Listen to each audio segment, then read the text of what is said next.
Tes larmes ont une date d'expiration, cette douleur qui te serre le cœur, cette nuit qui te semble interminable, cette situation qui te crie que tout est fini. Tout cela a une fin programmée dans le calendrier divin. Tu as peu, être l'impression d'être au fond d'un abîme, oublié de tous, et peut être même oublié de Dieu. Mais la vérité, c'est que ton histoire n'est pas encore terminée. Bienvenue sur Inspiration biblique. Aujourd'hui, nous n'allons pas juste lire un texte ancien. Nous allons ouvrir une feuille de route divine, un psaume de guérison qui te révèle le processus sacré par lequel Dieu ne se contente pas d'essuyer tes larmes. Il les transforme en une source de victoire. Reste avec moi, car ce que tu vas découvrir est la clé pour passer de la saison des pleurs à celle de la danse. Ta transformation commence maintenant. Le trésor que nous allons explorer est le psaume 30, un chant de David, né non pas dans le confort du palais, mais forgé dans le feu de l'épreuve. C'est le témoignage vibrant d'une âme tirée des profondeurs du désespoir et ramenée à la vie par la main même de Dieu. C'est une carte pour toi, si tu traverses en ce moment une vallée d'ombre.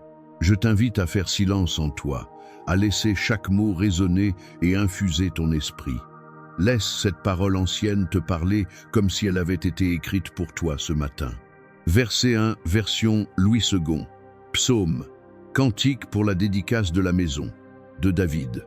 Le contexte est une célébration, la dédicace d'un lieu saint. Mais nous allons voir que cette fête est le fruit d'une bataille spirituelle intense. Verset 2. Je t'exalte, ô Éternel, car tu m'as relevé, tu n'as pas voulu que mes ennemis se réjouissent à mon sujet. Note bien le commencement. L'exaltation, la louange est la réponse première à la délivrance. David ne dit pas « je me suis relevé », il dit « tu m'as relevé ». Toute la gloire revient à la source. Verset 3. Éternel mon Dieu, j'ai crié à toi et tu m'as guéri. Ici, le secret est révélé. Un cri et une guérison. Ce n'est pas une guérison passive. Elle est la réponse à une prière, à un appel vibrant venu des profondeurs de l'être. Verset 4. Éternel, tu as fait remonter mon âme du séjour des morts. Tu m'as fait revivre, loin de ceux qui descendent dans la fosse. L'image est saisissante, le séjour des morts, le Sheol. Il ne s'agit pas forcément d'une mort clinique, mais de cet état de mort intérieure, émotionnel, spirituel, où l'espoir s'éteint. Il était au fond du gouffre, et Dieu l'en a littéralement repêché. Verset 5. Chantez à l'Éternel, vous qui l'aimez, célébrez par vos louanges sa sainteté. Après avoir goûté à sa propre délivrance, David ne peut la garder pour lui. Il invite toute la communauté à se joindre à cette symphonie de gratitude. Ta victoire personnelle est destinée à devenir un phare pour les autres. Verset 6. Car sa colère dure un instant, mais sa grâce dure toute la vie. Le soir arrivent les pleurs, et le matin l'allégresse. Voici le cœur de la promesse, le verset qui a porté des générations. La discipline de Dieu est un moment, mais sa faveur, sa grâce bienveillante est un état permanent. Les larmes appartiennent à une saison, le soir, mais la joie est une aube certaine, le matin. Verset 7. Je disais dans ma sécurité, je ne serai jamais ébranlé. Ici, David se met à nu. Il confesse sa faille. Dans l'abondance, l'orgueil a germé. Il a cru que sa force venait de lui-même. C'est une leçon d'humilité gravée dans la pierre de son expérience. Verset 8. Éternel, par ta grâce, tu avais affermi ma montagne. Tu as caché ta face, et j'ai été troublé. La prise de conscience est fulgurante. Sa stabilité n'était pas son œuvre, mais un don de la grâce de Dieu. Dès que la présence divine s'est voilée, son univers s'est effondré. Verset 9. Éternel, j'ai crié à toi. J'ai imploré l'Éternel. Et que fait-il face à ce chaos? Il crie à nouveau. Il ne s'enferme pas dans son orgueil brisé, il retourne, dépouillé, vers la seule source de son salut. Verset 10. Que gagnes-tu à ce que mon sang soit versé, à ce que je descende dans la fosse? La poussière te célèbre-t-elle? Raconte-t-elle ta fidélité? Quelle prière audacieuse! David n'est pas passif, il dialogue, il argumente avec son Créateur. Il lui dit « Seigneur, ma vie te glorifie bien plus que ma mort. Manifeste ta fidélité en moi pour que tous la voient. » Verset 11. Écoute, Éternel, aie pitié de moi. Éternel, secours-moi. Le cri du cœur dans sa forme la plus pure. Simple, direct, sans fioriture. L'essence de la prière. Et maintenant, écoute le point de bascule. La métamorphose divine. Verset 12. Et tu as changé mes lamentations en allégresse. Tu as délié mon sac et tu m'as ceint de joie. Voilà le miracle central, le cœur de notre message. Le changement est radical. Dieu ne console pas simplement, il transforme la nature même de notre état. Le deuil devient une danse. Verset 13. Afin que mon cœur te chante et ne soit pas muet. Éternel mon Dieu, je te louerai toujours. La finalité de toute guérison est une louange éternelle. Dieu ne te restaure pas pour que tu retournes à une vie centrée sur toi-même. Il te guérit pour que ta vie entière devienne une mélodie à sa gloire. Quel voyage spirituel! De la fosse à la louange, du silence au chant, des larmes à la danse. Ce psaume n'est pas une simple histoire, c'est ta propre histoire en devenir. Pour en saisir toute la puissance, nous allons explorer les 4 étapes de cette transformation divine, en allant de la racine du problème jusqu'à la floraison de la victoire. Étape 1. Le piège de la fausse montagne. Versets 7 à 8. Avant même la fosse, il y a la montagne. Je disais dans ma sécurité, je ne serai jamais ébranlé. C'est une confession d'une honnêteté désarmante. David, au sommet de sa gloire, a commencé à s'appuyer sur sa propre montagne, sa royauté, ses victoires, sa prospérité. Il a confondu la bénédiction avec la source de la bénédiction. C'est le piège subtil de l'autosuffisance. Quand tout va bien, nous bâtissons nos vies sur des montagnes qui nous semblent solides. Notre carrière, notre santé, nos finances, nos relations. Mais David nous révèle une vérité essentielle. Par ta grâce, tu avais affermi ma montagne.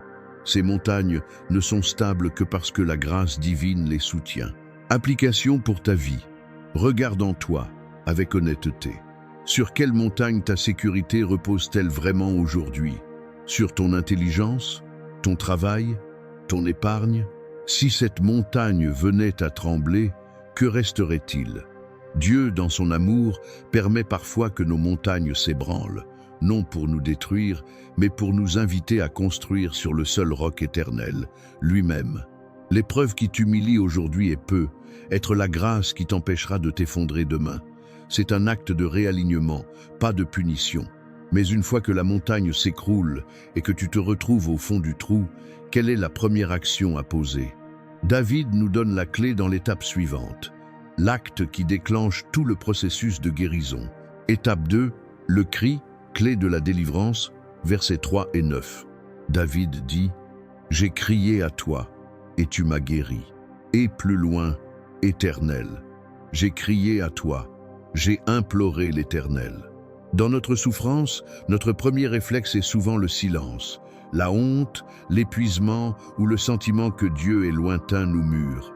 Mais ce psaume nous enseigne que le cri n'est pas une option, c'est un impératif spirituel.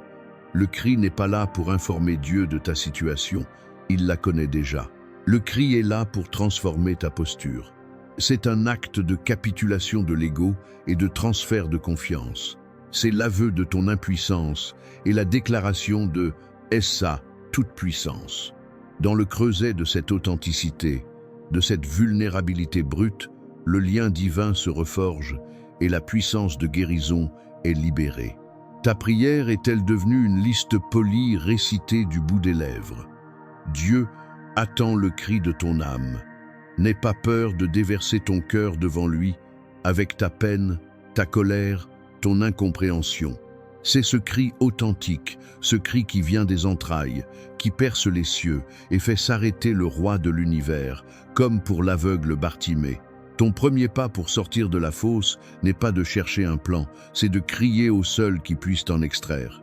Une fois que ce cri est lancé vers le ciel, que se passe-t-il?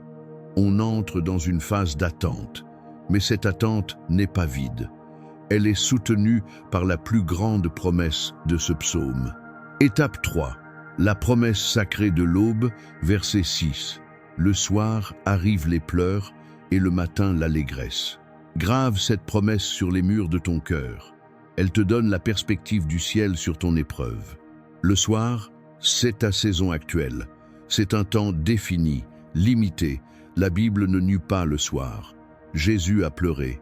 Les larmes sont le langage sacré de l'âme face à la perte. Le danger n'est pas de pleurer. Le danger est de croire que ta nuit est éternelle. Le matin, c'est l'intervention inévitable de Dieu. Chaque lever de soleil est un sermon silencieux sur sa fidélité. Ton matin arrive.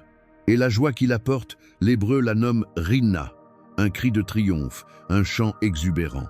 Ce n'est pas un simple soulagement, c'est une joie qui danse et qui chante. Application pour ta vie. Si tu es en plein dans la saison du soir, accroche-toi à cette vérité comme à une ancre. Ta situation actuelle n'est pas ta destination finale. Répète-le à ton âme jusqu'à ce qu'elle l'intègre. La joie vient au matin. Pour patienter, fais l'inventaire des matins passés. Souviens-toi de chaque fois où Dieu t'a déjà sorti des ténèbres. Ta foi ne repose pas sur un souhait, mais sur le caractère immuable du Dieu des matins, dont les bontés se renouvellent chaque jour. Et cela nous amène au couronnement du processus, au chef-d'œuvre de la grâce divine, là où tout prend son sens. C'est la transformation ultime. Étape 4. La danse de la métamorphose. Verset 12. Et tu as changé mes lamentations en allégresse, tu as délié mon sac et tu m'as ceint de joie. Voici le but ultime. Analysons cette alchimie divine. Dieu change tes lamentations. Il ne les jette pas, il les recycle. Il prend la substance même de ta douleur, la patience forgée, l'empathie acquise, la dépendance à lui. Et il l'utilise comme matière première pour créer une joie plus profonde et plus résiliente que celle que tu connaissais avant. Il délie ton sac. La toile de sac était le vêtement rêche du deuil. Dieu vient lui-même, avec tendresse, dénouer ce vêtement. C'est un acte officiel. La saison du deuil est déclarée close. Et il te ceint de joie. La joie devient ton vêtement, ton identité. Être saint, c'est se préparer à l'action. Dieu ne te revêt pas de joie pour que tu restes assis, mais pour que tu te mettes en mouvement, pour que tu serves, pour que tu vives, pour que tu danses. Ta plus grande blessure est en train de devenir ton plus grand ministère. Ne méprise jamais tes larmes, Dieu les recueille précieusement. Chaque larme confiée à Dieu est une semence qui germera en une moisson de joie et de témoignages. La victoire sur ta dépression te qualifiera pour éclairer le chemin d'un autre. La traversée de ta crise financière te donnera l'autorité pour encourager celui qui est dans le manque. C'est cela, le mystère de la transformation des larmes en victoire. Mon ami, mon frère, ces paroles sont esprit et vie. La puissance qui a relevé David est ici, maintenant, pour toi. Je veux prier avec toi. Où que tu sois, mets-toi en position de recevoir. Ouvre tes mains, ouvre ton cœur. Unissons-nous dans la prière. Père céleste, Dieu de David est notre Dieu. Nous venons devant toi au nom puissant de Jésus, non parce que nous sommes dignes, mais parce que tu es bon. Nous venons depuis le fond de notre fosse, reconnaissant que sans toi, nous ne sommes rien. Seigneur, je te présente cette âme qui écoute. Tu connais l'histoire derrière ses larmes. Tu connais le poids qu'elle porte en silence. Rien ne t'est caché. Pour toi qui luttes contre la maladie, je crie à Jéhovah Rapha, le Dieu qui guérit. Je déclare sur toi la promesse d'Ésaïe 53. Par ses meurtrissures, tu es guéri. Que la puissance de résurrection de Christ parcourt ton corps maintenant, qu'elle restaure chaque cellule et apaise chaque douleur. Pour toi qui es dans la nuit du deuil, qui pleure une perte, je prie que le Dieu de toute consolation t'enveloppe de ses bras, qu'il transforme la douleur aiguë en une douce espérance et qu'il te révèle la promesse de l'éternité où il n'y aura plus de larmes. Pour toi qui es prisonnier de l'anxiété, de la dépression, de la peur, au nom de Jésus, je brise tout esprit de lourdeur et de tourment. Reçois maintenant non un esprit de crainte, mais un esprit de force, d'amour et de sagesse. Que la paix de Dieu qui surpasse tout entendement vienne garder ton cœur et tes pensées.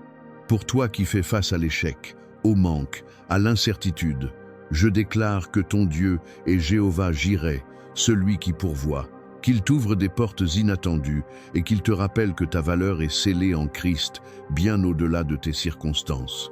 Père, nous nous repentons de notre autosuffisance. Pardonne-nous de nous être appuyés sur nos propres montagnes. Aujourd'hui, nous choisissons de dépendre totalement de toi. Et maintenant, Seigneur, nous réclamons avec foi la promesse du verset 12. Commence ton œuvre de transformation. Change nos lamentations en cris de joie. Change notre deuil en une danse de liberté. Délie le sac de notre tristesse et revêt-nous de la louange. Nous déclarons que le matin arrive. Nous déclarons que la joie de l'Éternel est notre force. Nous déclarons que ce que l'ennemi a planifié pour notre mal, tu es en train de le retourner pour notre bien et pour ta gloire. Merci, Père, parce que tu entends et tu agis, au nom glorieux et tout-puissant de Jésus. Amen. Amen. Si tu as prié avec moi, crois que le ciel a bougé en ta faveur. Une graine de victoire vient d'être plantée dans ton esprit. Arrose-la chaque jour par la louange et la méditation de la parole. Ton histoire ne se termine pas dans la fosse. Ce n'était qu'un chapitre nécessaire pour écrire le suivant, celui de ta résurrection, de ta danse, de ton témoignage. Dieu est un artiste qui se spécialise dans la transformation des débris en chefs-d'œuvre. Ta nuit a peut être été longue, mais ton matin est inévitable. Si ce message a fait écho dans ton âme, je veux t'inviter à poser 3 actes de foi. Premièrement, pour continuer à nourrir ton esprit avec des messages de vie, abonne-toi à la chaîne Inspiration Biblique. C'est le meilleur moyen de rester connecté et de grandir ensemble. Deuxièmement, pour sceller cette prière dans ton cœur et fortifier la foi de milliers d'autres, écris « Amen » dans les commentaires. Chaque « Amen » est un étendard de victoire que nous levons ensemble, une déclaration prophétique sur nos vies. Et troisièmement, tu connais certainement quelqu'un qui est en ce moment dans la saison du soir. Partage-lui cette vidéo, sois l'instrument de Dieu pour lui rappeler que le soleil va se lever. Et pour continuer ce cheminement, je t'invite à regarder dès maintenant notre vidéo intitulée « Comment recevoir les bénédictions de Dieu aujourd'hui » qui s'affiche à l'écran. Elle t'aidera à mettre en pratique le cri dont nous avons parlé. Merci d'avoir été avec nous sur Inspiration Biblique. N'oublie jamais, tu es profondément aimé, ta valeur est inestimable et avec Dieu, tes cicatrices deviennent des étoiles. Sois béni et entre dans ta saison de danse.